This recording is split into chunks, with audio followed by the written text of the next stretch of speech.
full name is Sarah Jane Elizabeth Romeo. Beth Romeo for short for Elizabeth. I was born to Sarah Ann Louisa Dyer, my mother, and she had me when she was 17 and a half years old. She was supposed to get married, changed her mind, and she and her boyfriend separated. And so I was left on my own with my mother, and one of my uncles decided that he would be my dad. He would take over what a father would do for me.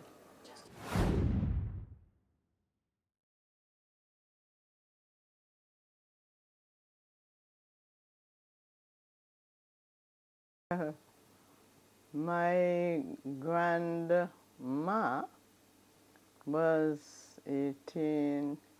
She was 37 years old when I was born. She became a grandmother. And my mother left the training training to my grandmother and my grandfather. My grandmother was an excellent cook and housekeeper and kind of a chef. That's what the work she did. She looked after my children as if they were her own direct children. She did everything. She cooked for them, made sure that they were clean and washed and went to school. When I had gone, sent to Corky school, she made sure that my children went to school clean and well dressed and what have you. My grandfather used to say that his name was ABCD, Aaron Benjamin Claude Dyer. When his daughter got pregnant with me, he was mad with her, and after I was born, he had nothing to do with the baby. And it is said one day he was at the dining table having his lunch, and they had me on, at what you call at that time, a goat skin not far from him. And he kept looking at me, and I kept looking at him, and I burst out crying. And so he jumped up from his seat at the dining table and took me in his arms. And he never let me go from that. We were very close friends, I would say. That he loved me dearly and did everything after that to make sure that I was happy, and he did everything, as I said, to make sure that his granddaughter was well looked after. Whenever on a Sunday, he would always get his Bible out and get me to read. He was especially delighted when I would read Matthew chapter 1. And so-and-so begat so-and-so, and so-and-so begat so-and-so, and he would clap and say, "Oh, my granddaughter can read." And we were, after that, very close friends. If I had to choose anybody anywhere, it was my grandmother, who was very strict with me, with my behavior and what have you. If I had to choose between the two, I would choose my grandfather, because if he loved anybody in his life, it turned out that I became the love of his life.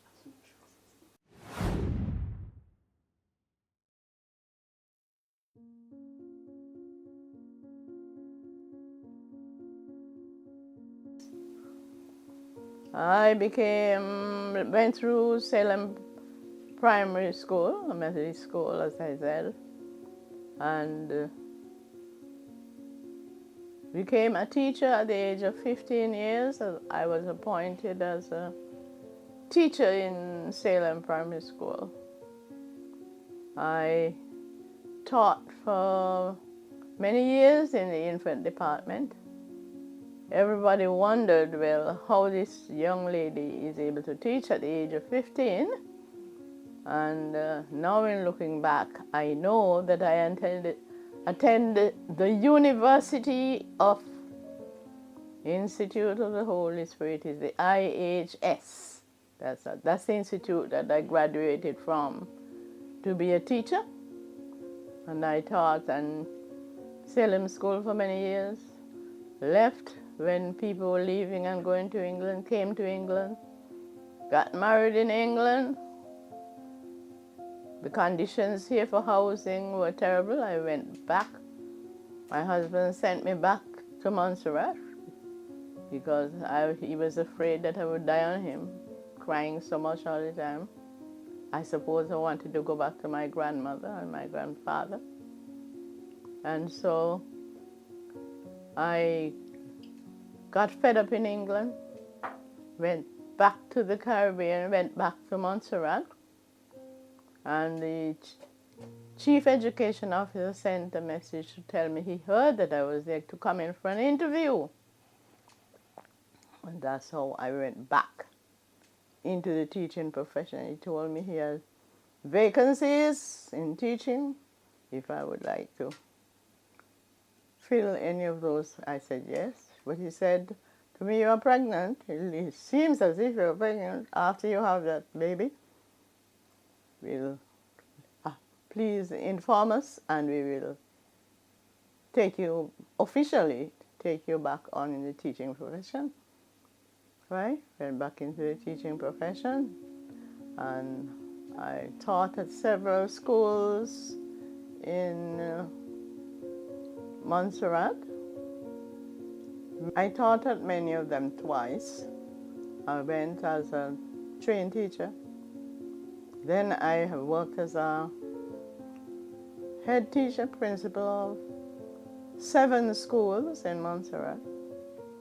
I wanted to be a nurse, and I wanted to be not an ordinary nurse. I wanted to be a matron, because on Sundays they used to have programs coming out of the BBC, and overseas students would be talking to people in the Caribbean. And when I heard them, the nurses talking and the students talking about their life in England, I decided, well, when I grow up, I want to be a nurse. I want to be a matron.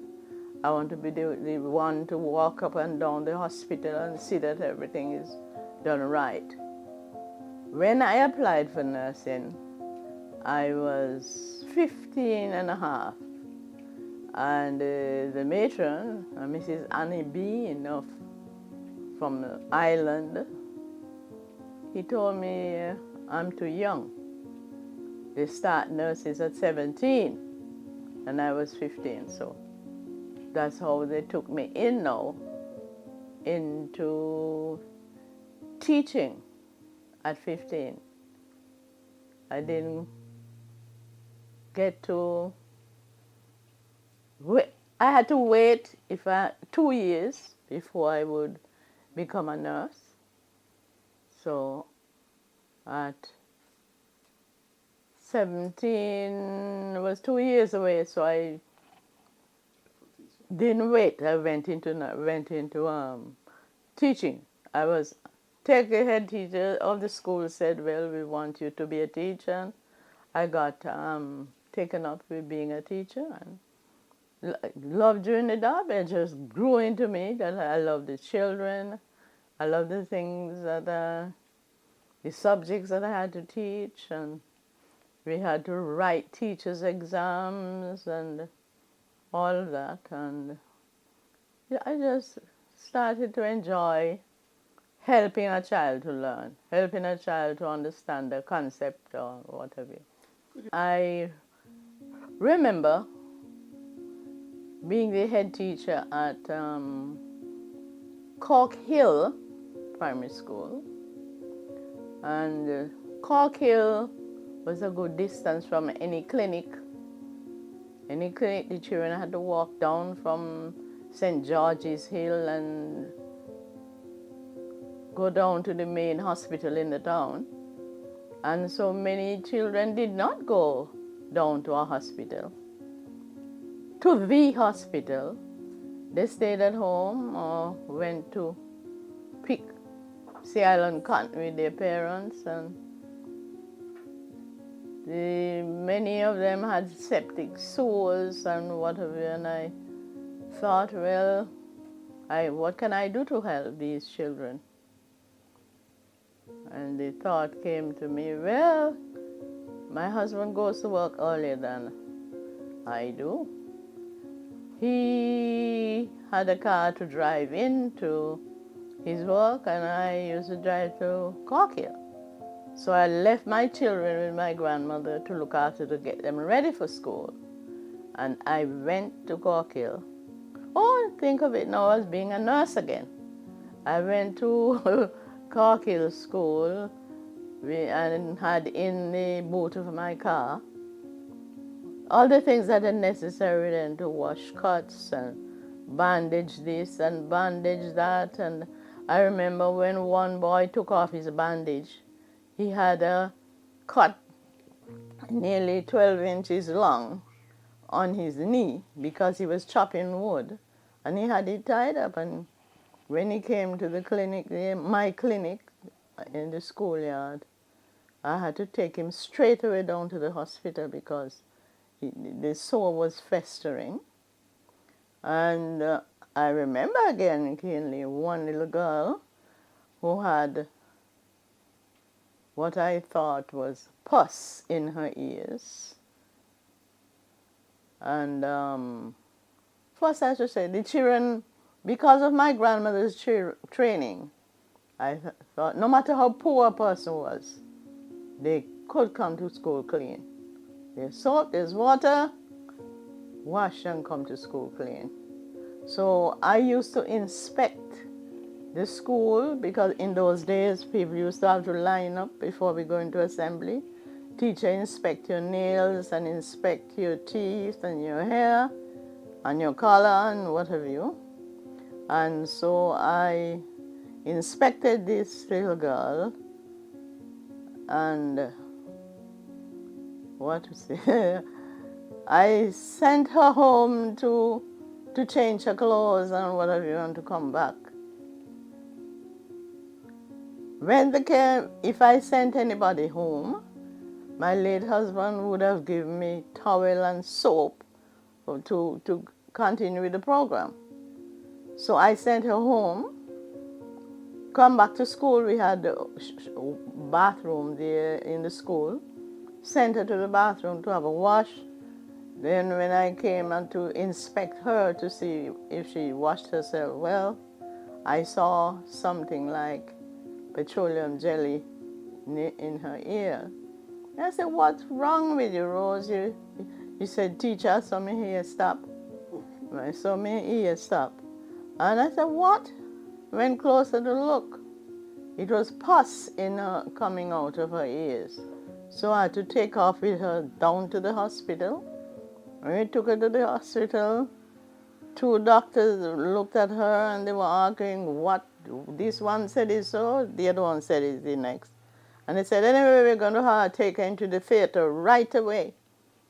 And they took her in the theater, and whatever they did to her ears, up until today, she has, I forget how many children, but whenever I go back to Montserrat, she would take the ferry and come to Montserrat specifically to say hello to me. We had teachers who did not have degrees, and so the University of the West Indies set up a program for people like me. I passed teachers' college and all of that, but did not have a degree in education. So the Ministry of Education of all the governments got together and decided that they would run a program to train head teachers who did not get to do a degree. Because many times you have perhaps a teacher coming to work for the school or work with me who could claim that they're more qualified because they had the courses run in Barbados, and that is where I learned my skills for curriculum development. And we had a very outstanding Guyanese lecturer, Dr. Desmond Brooms, and I learned a lot from him, and went back to Montserrat, and I was selected to visit the schools and see the teachers were following the curriculum. Then I did a master's in education in Plymouth, New Hampshire, in the United States. And the things that I learned from Dr. Brooms qualified me to cope with the MEd program in Plymouth, New Hampshire. And I must say the things that I learned from Dr. Desmond Brooms put me in good stead. In many instances, I was ahead of the class. I would say Dr. Desmond Brooms is one of the better teachers that I've had from childhood up to adulthood. He was an excellent man in education and seeing things done. So I learned from him and the other lecturers.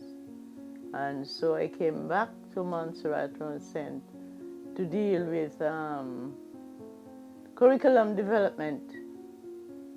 You see that the teachers are following the curriculum and have run workshops for teachers. And because I've been accustomed to running workshops for teachers in Montserrat, I was able to do the same when I go to Kenya. And I run workshops for teachers. So my experience in working with teachers in Kenya evolved from my experience in Montserrat, prepared me. And I want to humbly say to you that when the teachers from Montserrat came up to England after after the volcanic crisis, these Montserrat teachers were able to get jobs ahead of a lot of people here in England because of the training that they had during my term of office there as the curriculum director. So those skills I was able to transfer.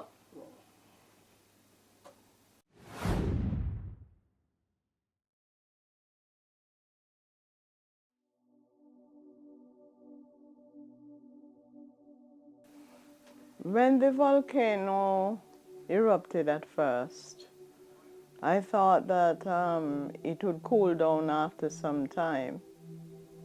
But after it continued to throw out more ash and got worse, we were thinking of the school board for where I was at the Seventh-day Adventist school decided that we should relocate from Delvins, and the problem came up now about how the children from Gages and some other places, how would they get to the school? What would we do to get them to the school? Some people said that we should abandon the school. Some said stay and whenever anything happens, train the children what direction to run. And I didn't understand what a volcano was all about, that, you know, it would just sweep through an area and burn up anything. I used to practice the children that the older children would take one of the 5-year-olds and put on their back and run. And I didn't really understand. And after I got, Sharon, my daughter, did some research with, as to what government is doing and so on. And said it was too dangerous to remain with children at the school. And we had lots of arguments on the school board, and some people say we're putting the children's lives at risk. Others thought that, well, Montserrat will soon get back to normal and so on.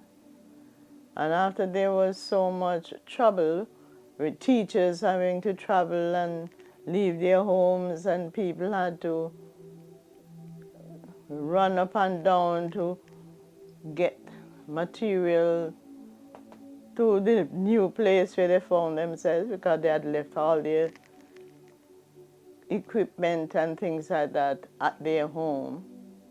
It was just too much of trouble and confusion, and I thought, well, I'm not agreeing with them. They're not agreeing with me. We had the pastors and whatever, there was no agreement.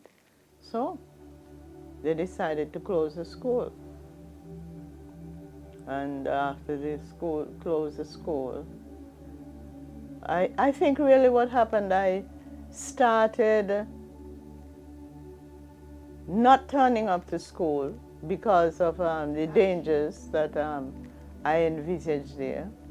And I was looked upon as a truant, to leave up everything to the other teachers. Yeah, the ash was bothering my skin, and they had brought the electricity plant and put it just below our house, near where the cricket field is there now. And we couldn't sleep, and I couldn't sleep with the noise from the engines of the electricity poles down there, and decided, well, I have to leave. And one of the things I believed that Montserrat was no more.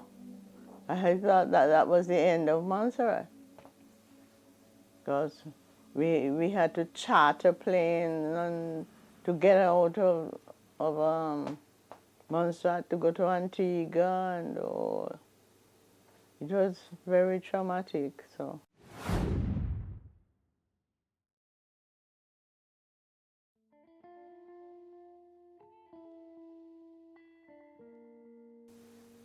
I came over to England, and when I was here, the third day that I was here, I found myself in a school where my grandsons were attending, and started to work as a volunteer teacher.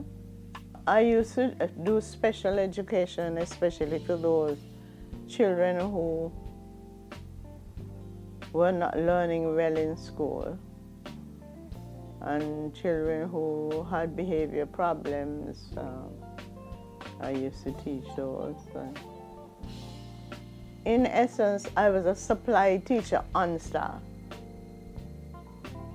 If a teacher for geography didn't turn up, the head teacher would send me there. If the history teacher didn't turn up, if the maths teacher didn't turn up, and you see, having taught in Salem Methodist primary school and having to do with all the subjects in a class, that prepared me to do that type of work, whatever subject they asked me to teach. If it's English, I was able to do it.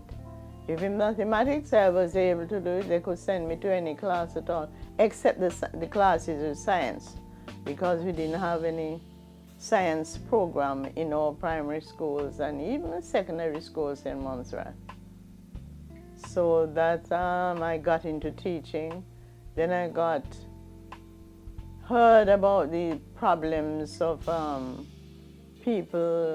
children, I should say, in Kenya, and decided, well, the money that I receive to teach here in England, I'll use it to get a school going for children in Kenya. So the monies that are the start of the school in Kenya began with my monies. That's why I became an expert in charity shops. My monies went towards helping, paying teachers and helping and paying for work and materials and whatever. So that's where I'm now, and I must say that I believe that God has a plan for everybody's life, and it was part of his plan that I go to Kenya. In that, after the person from the Kenyan embassy left, I think it's the next Sabbath, there was a visitor from Kenya who sat at the table where we ate after church. In talking with him, I told him I was interested in getting a school going in Kenya, and I told him if I were to get land there that I'll build a school. And so he invited me to come over. He checked with his wife said, let her come over. So that is why in 1998, Easter holidays, because I was teaching, so I went over the Easter holidays at 10-day holiday, and within 10 days I had everything, the deed for the land and whatever, and got all these acres of land and everything ready to get a school going, and we've been going since then. I remember one little girl, a little black little girl, came to me and asked me if such and such a child is my child. I said, well, look at her eyes, look at mine and whatever. She said that the way that I treated this little white child, she wondered if it was, I never showed any preference or anything having to do with race or color. They were all my children. So they used to call me Mommy.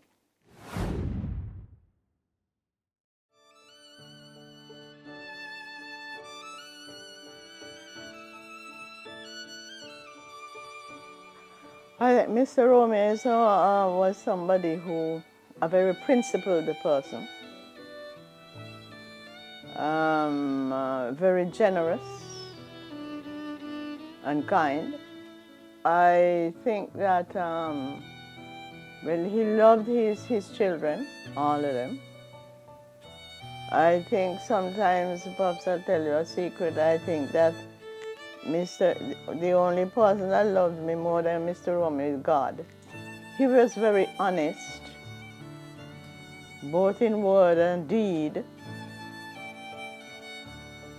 People used to take advantage of him, to borrow and things like that. But he had the faith that God would always see him through with whatever it happened. He used to be a teacher and kept up that as in the background, he was my best supporter with, I think he always felt guilty that he got married to me so young, and so whatever he felt that he prevented me from going on with my education. So when the time came for me to get a promotion or whatever, but often I didn't get the promotion because of him. Mr. Romeo is doing well in business. I don't need money.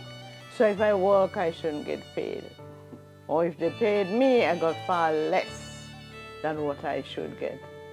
Even in my retirement, they did not give me what I was supposed to get. Mr. Romeo would always help people who are in distress. He would give up his own things for his own benefit to help somebody else.